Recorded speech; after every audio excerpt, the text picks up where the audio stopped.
গন্তব্য এবার নোয়াখালীর হাতিয়া।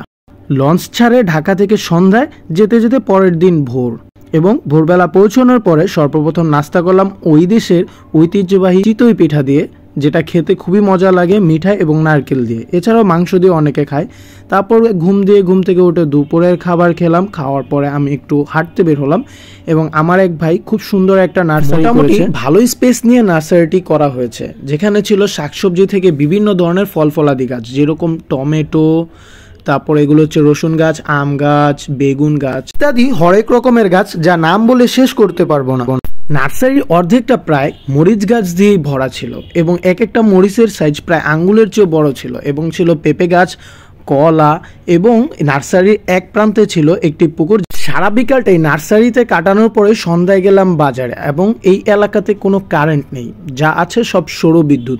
সন্ধ্যার পর বাজারগুলোতে চালু হয় জেনারেটর, আর এই জেনারেটরেই ফোন চার্জ করার পর সারাদিন চলতে হয়। তারপর দিন সকালে নাস্তা করলাম ভাপা পিঠা, যেটা খুবই মজার ছিল। এবং আবার হাঁটতে বের হই সেই নার্সারিতে, যাই সেখান থেকে একটা টমেটো খাই।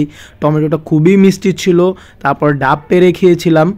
তারপর একটু এদিক ওদিক ঘুরে নামাজের সময় হওয়াতে জুম্মার নামাজ পড়তে চলে যাই সেখানকার মসজিদে বয়ান হচ্ছিল, নামাজ পড়লাম। তারপরের দিন আমরা মাছ ধরার জন্য পুকুরে গেলাম, মাছ ধরলাম। মাছ ধরার পাশাপাশি আমরা গাছ থেকে পেঁপে পেড়ে খেয়েছিলাম, যেটা ছিল খুবই মিষ্টি, দেশি পেঁপে যাকে বলে, খেতে খুবই মজার ছিল। তারপর অনেকগুলো মাছ ধরার পরে সেখান থেকে কিছু মাছ কাটার দৃশ্য দেখতে পাচ্ছি। মাছগুলো ভাজা হয়েছিল, যা খেতে ভাই যা টেস্ট ছিল না, দেশি মাছ বলে কথা।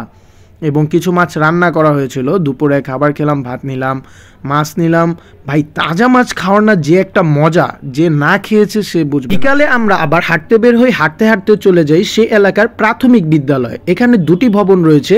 এখানে পড়াশোনার পাশাপাশি এই ভবনগুলোকে সাইক্লোন সেন্টার হিসেবেও ব্যবহৃত করা হয়, কেননা হাতিয়া হচ্ছে একটি দ্বীপ। ঘূর্ণিঝড় শুরু হলেই এই এলাকাগুলো ডেঞ্জার এলাকার মধ্যে পড়ে যায়, যার কারণে মানুষ এই সাইক্লোন সেন্টারে যে আশ্রয় নেয়। এই অঞ্চলের মানুষদের চলাচলের প্রধান বাহন হচ্ছে সাইকেল এবং হোন্ডা, যা প্রতিটা ঘরে রয়েছে। বাস বলতে কিছু নেই, জাস্ট এইগুলোই আছে, এটাকেই তারা বাস। পরের দিন আবার ঢাকার উদ্দেশ্যে রওনা করি। যাওয়ার সময় রাত্রেবেলা রওনা দিই, তার কারণে কিছুই দেখা যায় না। আসার সময় নদীতে যা কিছু আছে সকল সুন্দরভাবে দেখা যায়, যা আমি আমার নেক্সট ভিডিওতে দেখাবো। এবং হাতিয়া যাওয়া আসার জন্য যে কেবিন রয়েছে সেগুলোর সুবিধা ইত্যাদি ইত্যাদি সব কিছু দেখাবো। যারা কম বেশি লঞ্চে চলাফেরা করেন তারা জানেন লঞ্চে ঘুরতে কিরকম লাগে। তো নেক্সট ভিডিওতে আমরা সেটাই এক্সপ্লোর করার চেষ্টা করবো। ততদিন পর্যন্ত সবাই ভালো থাকবেন, সুস্থ থাকবেন। আল্লাহ হাফেজ, আসসালামু আলাইকুম।